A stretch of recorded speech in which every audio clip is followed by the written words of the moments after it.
सूत्र दिया कि आत्मा सभी को क्या करती है, देखती है।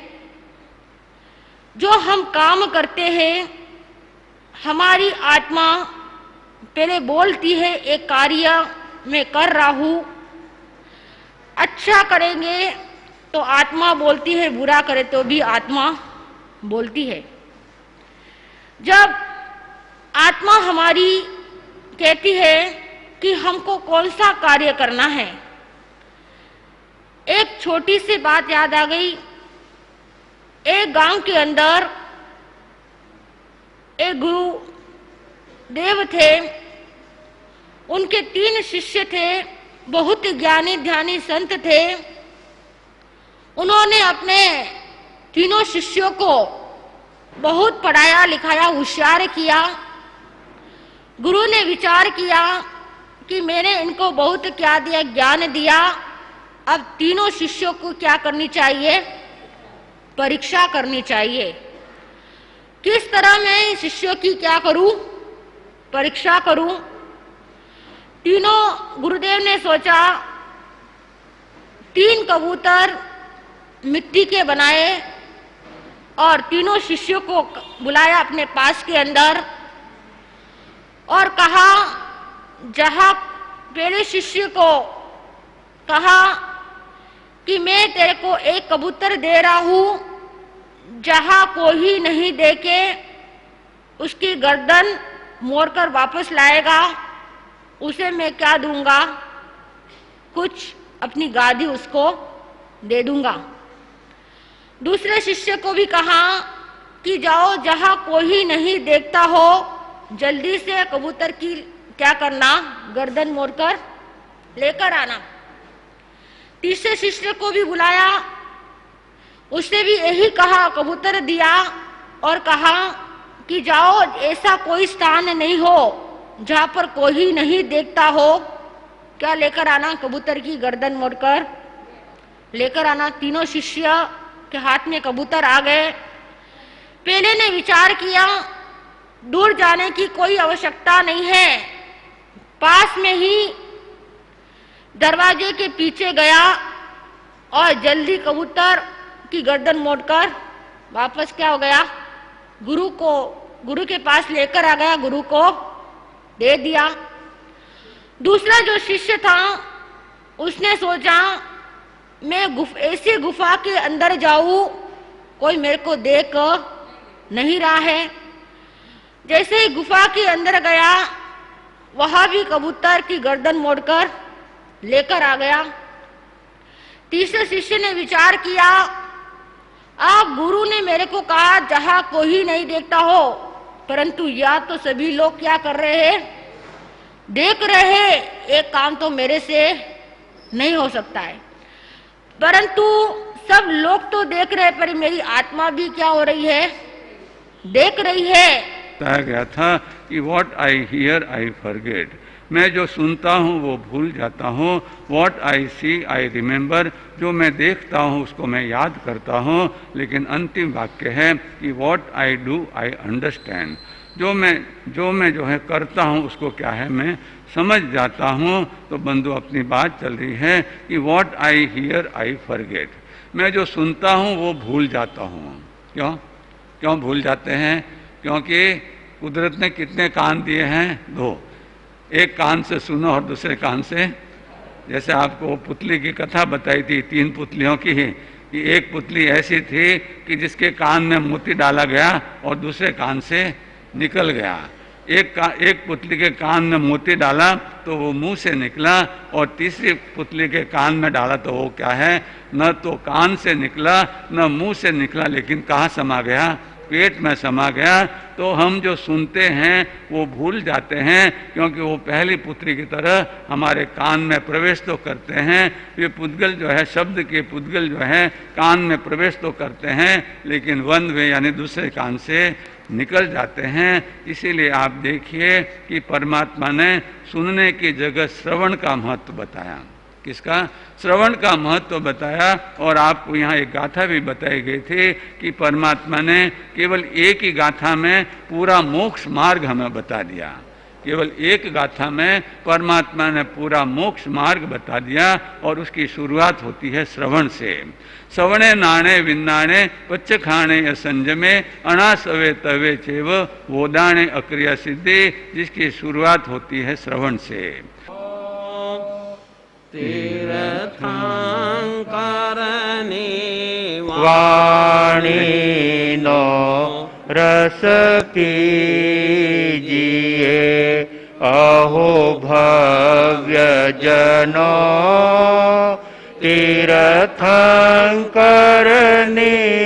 वाणी नो रस कीजिए, नहीं एह समो अमृत बीजो जग में तुम सुन लीजिए, नहीं एह समो अमृत बीजो जग में तुम सुन लीजिए।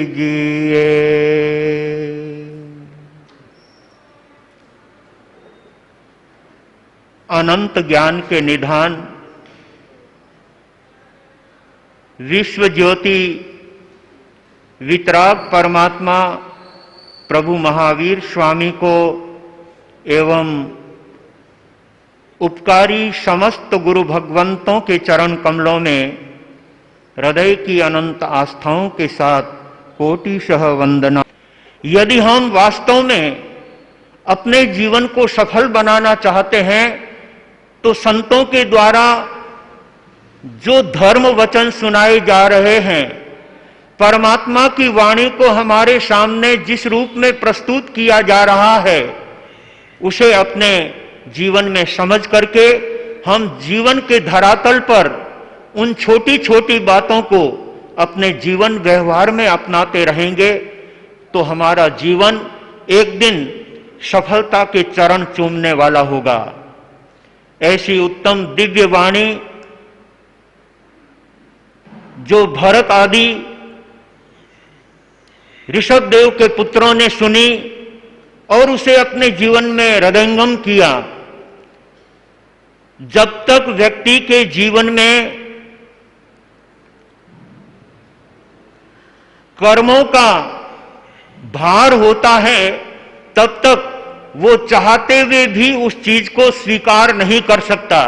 लेकिन प्रयत्न करते करते जब कर्मों का भार हल्का पड़ता है, तब उसे सहज अपने मन में धर्म के प्रति प्रेम और अनुराग जागृत होता है। जब व्यक्ति का पेट का जायका खराब हो जाता है तो उसके सामने यदि शीरा ला करके रखे तो भी वो कहता है मुझे अच्छा नहीं लगता। तो क्या शीरा खराब है? शीरा खराब नहीं है, व्यक्ति का जायका खराब है। बस यही बात हमें कर्मों के संदर्भ में समझने की है। जब तक हमारा जायका ठीक नहीं होगा तब तक हमें कोई खाद्य पदार्थ अच्छे नहीं लगेंगे। और जिस दिन हमारा पेट विशुद्ध हो गया, उस समय में सूखी रोटी, सादी दाल और रोटी भी व्यक्ति को बहुत रुचिकर लगेगी। ठीक इसी तरह से कर्म हल्के पड़ने पर आत्मा को परमात्मा की वाणी में, गुरुओं के धर्म संदेश में रुचि बनती है और उसे वो भावपूर्वक सुनकर अपने जीवन व्यवहार में गुरुओं के उन वचनों को अपनाने का प्रयास करता है। इसी संदर्भ में अपने यहाँ पर पिछले कुछ दिनों से ज्ञान, दर्शन, चारित्र, तप और के संदर्भ में अपनी चर्चा चल रही है। और ये चर्चा केवल आप लोग जो यहाँ बैठे हुए हैं वो ही नहीं सुन रहे हैं, लेकिन पारस चैनल के द्वारा पूरे भारत भर के अंदर हमारे धर्मनिष्ठ श्रावक श्राविका अपने अपने स्थान पर रह करके प्रवचन का लाभ ले रहे हैं, जिनवाणी का लाभ ले रहे हैं। ये भाई श्री रूपेश जी शर्मा आपके सादड़ी में कही जाने वाली वाणी को पूरे भारत भर में प्रसारित करने के लिए यहाँ उपस्थित हुए हैं और आपको जानकर के बहुत हार्दिक प्रसन्नता होगी। आज हमारी धर्म सभा के अंदर राजस्थान पत्रिका के प्रबंधक भाई श्री जय सिंह जी कोठारी जयपुर से हमारे बीच में उपस्थित है।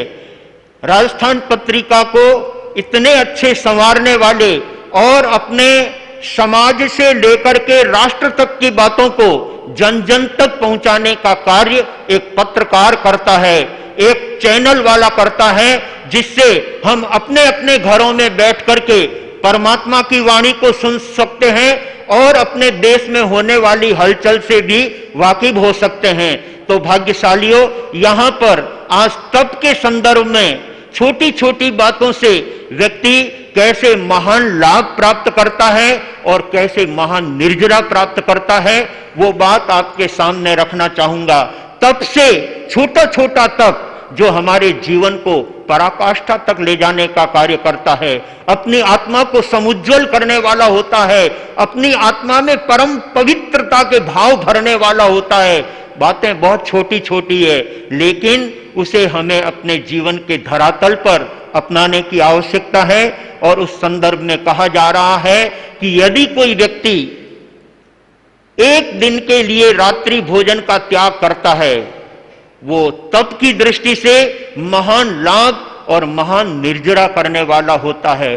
रात्रि भोजन का त्याग अपने जीवन को बहुत विशुद्ध बनाता है, हमारे स्वास्थ्य को भी अच्छा बनाता है, तो हमारी आत्मा को भी परिपुष्ट करने वाला होता है।